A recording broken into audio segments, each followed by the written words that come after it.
എൻ്റെ പേര് ബീന. ഞാൻ ചങ്ങനാശ്ശേരിയിൽ നിന്ന് വരുന്നു. എൻ്റെ മോന് ഡിഗ്രിക്ക് കുറച്ച് അകലെയുള്ളൊരു കോളേജിലാണ് അഡ്മിഷൻ കിട്ടിയത്. അപ്പോൾ അവന് ഹോസ്റ്റലിൽ നിൽക്കാൻ ഭയങ്കര മടിയായിരുന്നു. പോയി വന്നാൽ ഒട്ടും പഠിക്കാനൊന്നും സമയം കിട്ടത്തില്ല.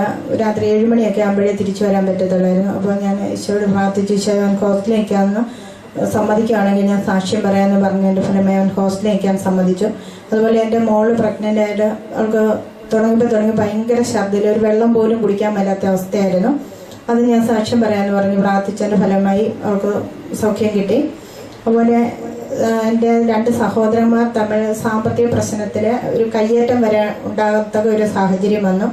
അപ്പോഴും ഞാൻ ഈശോയോട് പ്രാർത്ഥിച്ച് ഈശോ ഇത് ഒഴിവാക്കി തരുവാണെങ്കിൽ ഞാൻ സാക്ഷ്യപ്പെടുത്താമെന്ന് പറഞ്ഞതിൻ്റെ ഫലമായി അത് കുഴപ്പമില്ലാതെ സാധിച്ചിട്ട് എല്ലാ അനുഗ്രഹങ്ങൾക്കും ഈശോയ്ക്ക് ഞാൻ 1000 നന്ദി അർപ്പിക്കുന്നു. പിശാചിന്റെ ഏത് പ്രവർത്തനങ്ങളെയും തകർക്കുവാനായിട്ട് ഞാൻ ദൈവത്തിന് മഹത്വം കൊടുത്തുകൊള്ളാം, ഞാൻ ഇവിടെ വന്ന് സാക്ഷ്യപ്പെടുത്തിക്കൊള്ളാം എന്ന് പറഞ്ഞപ്പോൾ തിന്മകൾ വിട്ടുപോയി.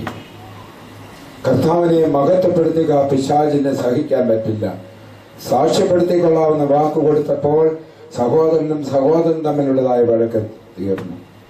അത് തീർക്കാൻ ജഡ്ജിമാരുടെ അടുത്തും മറ്റുള്ളവരുടെ അടുത്ത് ഓടുന്നതിനേക്കാൾ അധികമായി ഞാൻ ഇതിലൂടെ ദൈവത്തെ മഹത്വപ്പെടുത്തിക്കൊള്ളാമെന്നുള്ളതായ തീരുമാനം നമുക്ക് ഈ മകളോടൊപ്പം മറ്റു പല ഭവനങ്ങളിലുമൊക്കെ ഉള്ളതായ ഇതുപോലുള്ള വഴക്കുകളും കോലാഹലങ്ങളും അവസാനിപ്പിക്കാനായിട്ട് കർത്താവിന് മുമ്പിൽ സാക്ഷ്യപ്പെടുത്തിക്കൊള്ളാം, ദൈവത്തിന് മഹത്വപ്പെടുത്തിക്കൊള്ളാം എന്നുള്ള തീരുമാനമെടുത്തുകൊണ്ട് ഈ മകളെ അനുഗ്രഹിച്ച ദൈവത്തിന് നന്ദി പറയാം.